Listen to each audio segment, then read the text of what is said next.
and we'll be moving forward. So first of all, the agenda. As you might be knowing the brief overview on the agenda, as the agenda was already been there on the template. But as you can see, the agenda first here includes what is IoT. Then we'll be proceeding to why IoT, what's the need of IoT, means in this today's world, what is the requirement of IoT, why we need to learn such technology. And then we'll be having an overview on IoT technology, then the application. After that, most important, what is the future scope and possibility? Because we are living in 2020, but right now we are in college. And what about the after world? Means what about when we'll be graduated? What are the opportunities? What is the scope and what is the possibility that we'll be having in the upcoming 5 to 10 years? Then where and how to start? Obviously, after knowing the technology, you will be having the question that how can I start and where can I start? So we'll have where and how to start session over there. And after that, we'll be having a Q&A where you can ask us the question, you can shoot us the question. And I would suggest everyone to have a pen and paper with you so that you can note down the few important points which I'm going to take you through this webinar. So you all might be having this question that who am I? So hello everyone, myself Siddharth Dayalwal, and I'm an organizer for Google Crowdsource Vadodara community. Along with that, I am also Hacker Earth and Coding Blocks ambassador.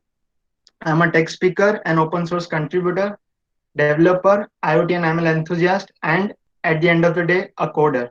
And I'm also from a computer science background, and I'm from Vadodara. So we'll start with IoT. Before moving forward, I would like to ask you people that what is IoT? You can comment on the chat box. What do you guys think that IoT stands for or IoT means? Correct? Internet of Things. What else? What do you think that IoT stands for? Yes.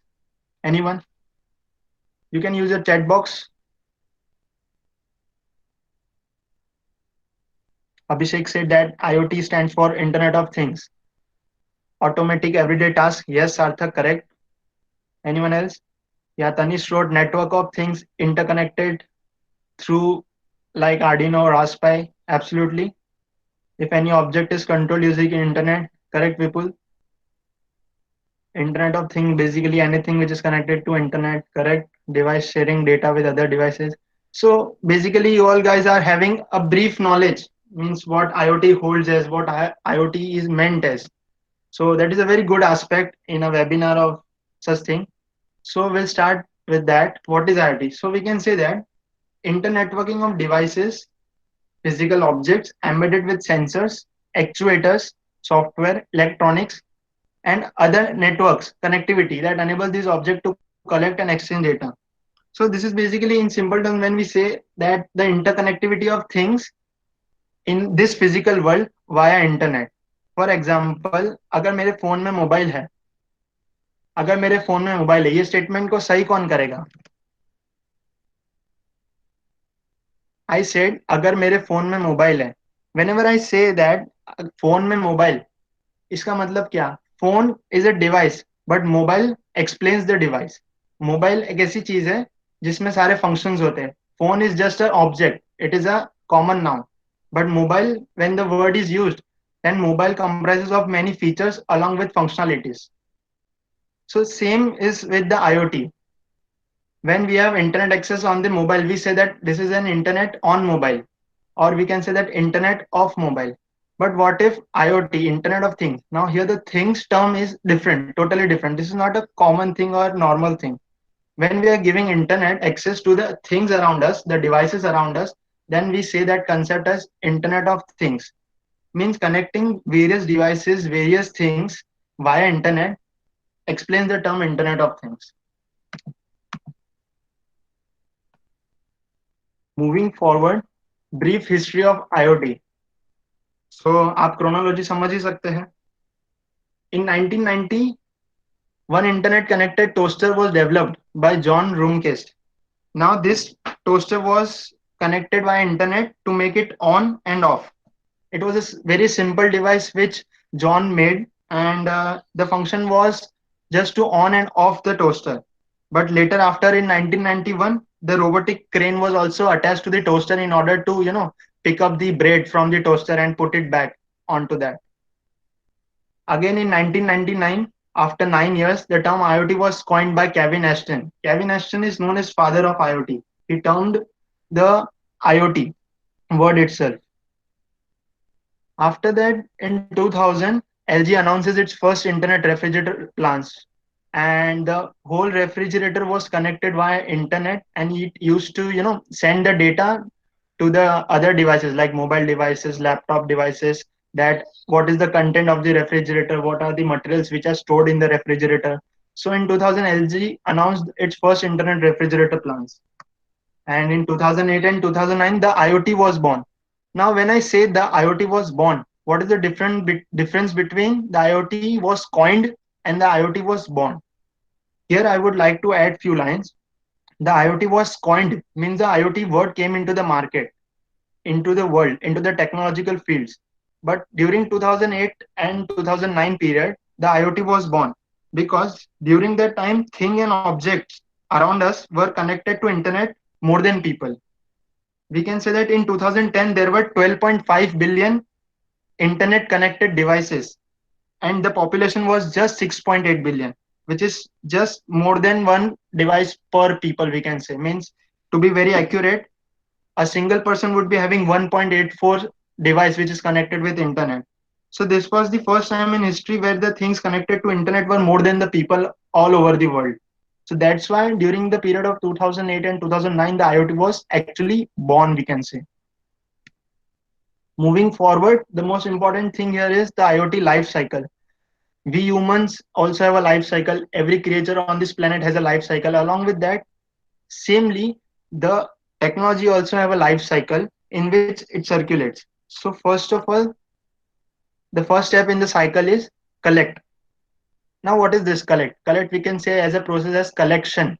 Means the devices and sensors are collecting data everywhere. For example, let me give an example of smart farming. So in smart farming, there are many sensors attached to the ground, or we can say in the tank or near the crops. So all those sensors will be collecting data. So the first process of the life cycle of IoT is the collection. Moving forward to the second step, it is communicate, means sending data and events through the network to some destination. Now, after collecting the data, we can communicate through any IoT platform, we can say. For example, ThinkSpeak. I'll be explaining the platforms further also, but ThinkSpeak is a platform. So after collecting the data, we can communicate with the platform, IoT platform, by sending the data through the network. Next step is analyze. Now, after getting the various collected data from the sensor and getting the data on the IoT platform, what the next step is the analyzation process. So we'll be creating information from the data. As you all know, data is the raw material which we have, but the information is the processed data. So during the step of analyze, we'll be creating the information from the received and collected data. And the last and final step is action, the acting step. So in that, after getting the information, we can say that we are taking action based on the information and data collected. For example, the sensor data is sand, as means we have a very less humidity in the soil. So what we'll be doing, what would be the action? We'll be providing with some water to the crops. So this is the action taken from the information which we have. So this is the IoT life cycle, and it rotates in these four steps only.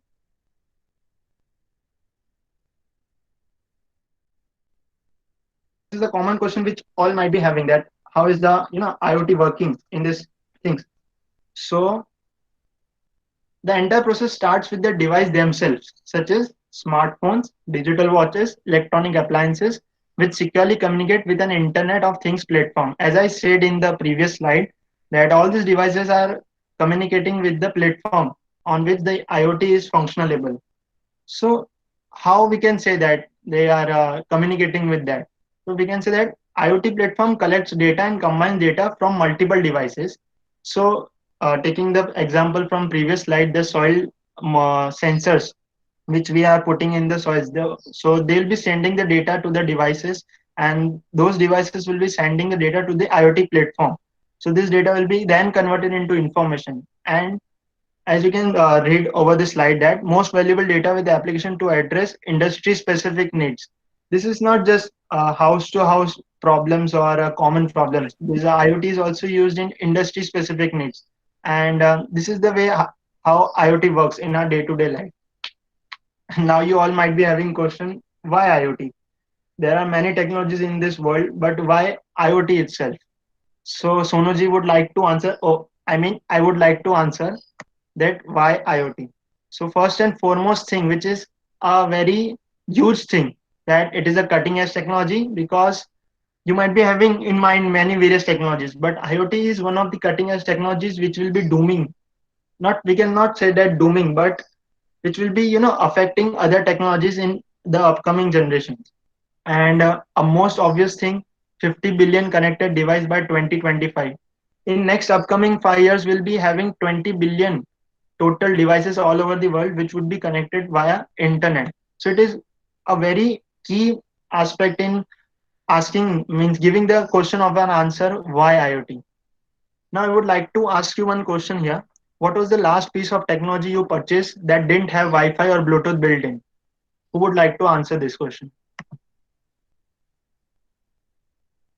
Raja Virani has given iPod, yes, but was it an original one? Because for considering me, my case, the last technology that didn't have Wi-Fi or Bluetooth was the original iPod. Anyone? And when did you bought it? So yeah, getting this question up in your mind, this helps you to think. Yeah, maybe around 4 years exactly. But we are living in 2020, and this is the thing today. And what about the 5 years after situation? So you can think in that way, because each and every device around us will be having the functionality of Wi-Fi or Bluetooth. So here, this is one of the point which explains us how IoT is a cutting edge technology and how it is important to us in our day-to-day lives, and also in other outer world. After that, we can say that total transparency is available with lesser inefficiency and greater quality. So this is a very simple process. Means we are having so many devices around us. So how they are connecting with each other, how they are communicating with each other. So here the term comes M2M, machine to machine. So M2M, machine to machine, there's a communication between devices. So with that, we are getting more transparency because human intervention is less in that case. And then because of that, you all might be knowing that we are humans and we do mistakes. But when devices start communicating within themselves, the level of mistakes gradually decreases and we gain the better quality out of it. As I said, without human intervention, the machines are able to communicate with each other, leading to faster and timely output. Obviously, we humans tends to take time. Sometimes we get lazy and all those things, but devices never gets lazy. They do all their work on their time and with greater efficiency. So IoT helps us avail that situation. After that, more information helps making better decision. Absolutely. As I said further, that will be getting more data from the devices, from the sensors, from the actuators, then we'll be having more information. And if I am having more information, I could obviously make better decisions with that. Next, we have monitoring. Yeah, here I would like to give an example of a grocery shop, or we can say a mall where the containers of milk are kept. Now, if the consumers are buying different sets of milk, and within a span of 1 week, or we can say within a span of 1 month, the containers are, distinguishing, or we can say that the containers are getting emptied. So, if a human is there and if a machine is there, then we can monitor it in a very good manner or in a very efficient manner. Obviously, it saves money. And for example, in the case of home automation, if no one is there in the room, then light automatically gets off. Here we can save money, we can save resources, we can save our energy resources, everything we can save over here. Obviously, it can save time. For example, there's a multinational company which is using an IoT devices in their day-to-day life, in their business works, and they are having their factory outlets in various countries. Now, for sending the data or collecting the data from various terminals of their factories, using IoT, it can save a lot of time, because many a times it happens that due to less of functionalities of workers, due to less of attentiveness, there occurs a problem of miscommunication between them. But IoT helps us to avoid all those things, and in return we can save a lot of time. Automation on daily tasks, of course, in previous eras we can see that the in the car making factories and all those outlets, the small parts which were made, or the we can say PCBs which were made, were handmade. But nowadays everything is automatic. We can say that automation along with IoT has created a greater impact on the whole globe. And of course better quality of life, because increasing in comfort and convenience make the life better for our humans as well. Now comes the IoT technology. Now here I would like to say everyone that IoT technology is a concept where we would see various things, you know uh, with which we can connect the devices, through which we can connect the networks, the cloud, everything. So there are few which I would like to share some with you. So first of all, it is of course Bluetooth devices. So Bluetooth, as you all might be knowing, we have in our phones the Bluetooth services in our phones. It has been provided by the Android companies as well. But what is Bluetooth? So, briefing it in a very short line, it is an important short range IoT communication protocol or technology, we can say. And it is basically for exchanging data between devices at a very shorter distance. It is not for long range, but it is for exchanging data at a shorter distance. Then we have a Zigbee. Now, Zigbee is similar to Bluetooth, but it is majorly used in industrial settings. You might be observing that we are having Bluetooth in our mobiles, but not Zigbee. Why? Because Zigbee is having some functionality which are not being, comprised in our mobile phones, and it is majorly used in industrial settings where two factory machines need to communicate within themselves. There, Zigbee is used. Then we are having Z-Wave. So, uh, just a minute. For before that, I would like to add few more points on Zigbee. We can say that Zigbee is also low cost compared to Bluetooth, and it delivers in a very low latency. The communication latency is very low in Zigbee compared to Bluetooth. So, moving forward to Z-Wave, we can say that Z-Wave is a low power radio frequency communication technology, and it is basically for designed for home automation or products like lamp controllers or sensors which are used in home automation and all those things which we are doing in our home. So Z-Wave is used for that, and it is also low power, and it is RF control, means radio frequency control. We can do it wirelessly. After that comes into picture wireless fidelity, which stands for Wi-Fi. Now, Wi-Fi is something that developers are, very interested in, because anywhere we go, we developers, we coders, everywhere we go, we ask for, do you have a Wi-Fi? Can I get the Wi-Fi password? Why? Because Wi-Fi serves us the internet which we are seeking for, right? So Wi-Fi connectivity is one of the most popular IoT communication protocol in nowadays, and this is well known in the whole world that Wi-Fi is one of the most important. Moving further, we have cellular. Now, this is also a known term by everyone. This cellular network which we are using, the data pack which we are using, all those things, the messaging services, all those things.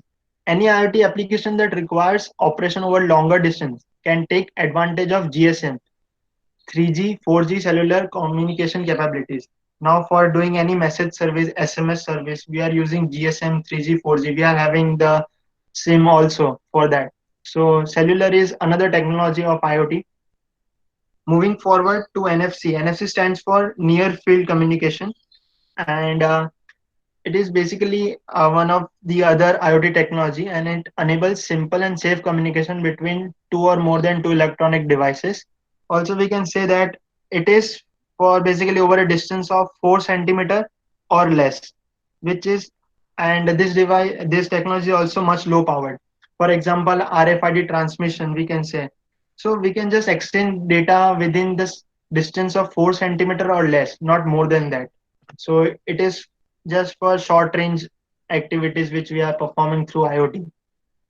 Last but not the least, here we are having LoRaWAN. LoRa stands for long range and WAN stands for wide area network. So it is one of the popular IoT technology and it targets WAN application and based on it is based on spread spectrum modulation technique and it is derived from chirp spread spectrum technology. In this type of technology, when I talk about chirp spread spectrum SCSS technology, so in this type of technology the frequency of the sinusoidal waves keeps on changing. Sometimes it just becomes double, sometimes it just becomes half of it or one fourth of it.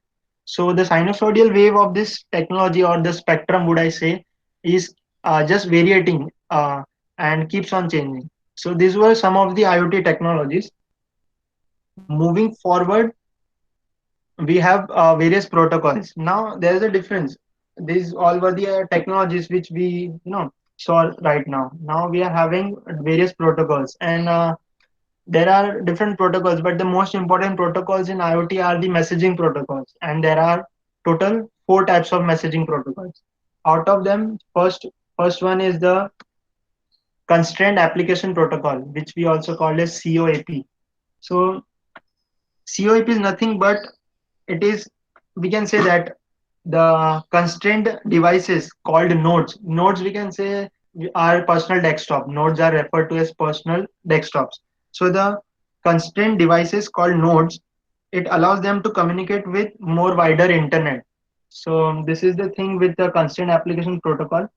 And also along with that, it also helps us to messaging means this protocol is primarily used for machine to machine communication and it is particularly designed for IoT system that are based on HTTP protocols. Moving further, we have a very famous one, MQTT protocol, which stands for Message Queue Telemetry Transport Protocol. When I talk about MQTT, so it is basically a lightweight messaging protocol for a very small level of sensors, we can say, and mobile devices. And as you all might be knowing that mobile devices are everywhere around the world. Each and every human is possessing one or the other mobile devices. And this is why MQTT protocol is very famous amongst the IoT developers, amongst the IoT engineers and officials, because it helps us, this helps us message the networkings between the small sensors and mobile devices. Moving further, we have AMQP, means Advanced Message Queuing Protocol. Now, this is just the advanced version of MQTT. And when we talk about AMQP, a very small line of difference is there. AMQP provides wealthier range of messaging circumstances, whereas MQTT is a simple way of messaging and it is implemented mostly in the embedded system. So MQTT is mostly, implemented in the embedded system rather than AMQP. Last, we have data distribution service known as DDS, and it is a standard for real-time system that addresses data communication between nodes. In the process of DDS, everything happens in a real-time communication, and in the snap of a finger, you can get the data from this point to the other point. Now comes the main thing, IoT hardware. Because whenever we hear the word IoT, everyone thinks of some hardware parts that we are connecting. We are connecting a bulb, we are connecting a switch, we are connecting some mobile devices. So everyone thinks of that. Yes, IoT means hardware. So yeah, we'll see some IoT hardware devices also. So we'll start with the hardware components. The most known hardware component for IoT is the Arduino microcontrollers, and it is basically a smaller board. And there's a difference between controller and processor. So Arduino is a microcontroller. You need to keep this thing in mind, because this is a very important thing. Whenever you go out in the world and work on various IoT platforms or projects, and if you'll work for a company as well, and whenever you are going for an interview for an IoT official or any other related to IoT, this is the most common question which they ask: the difference between processor and a controller. So this thing you need to keep in your mind, that Arduino is not a processor; it's a microcontroller. And as I said, it is basically a smaller board that is plugged into main boards to improve and increase its functionality by bringing out specific functions or features. There are various Arduino board, Arduino Uno, Arduino Nano, and many others. Next comes Raspberry Pi, which we also called as RPi or Raspi. So this is one of my favorite. It is very affordable and tiny computer. I call this as my personal mini computer. I can just make out a whole computer out of this. RPi is a very useful and very efficient hardware component which IoT offers us.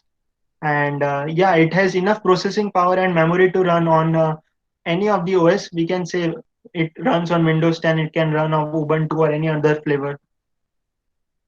Next comes BeagleBoard.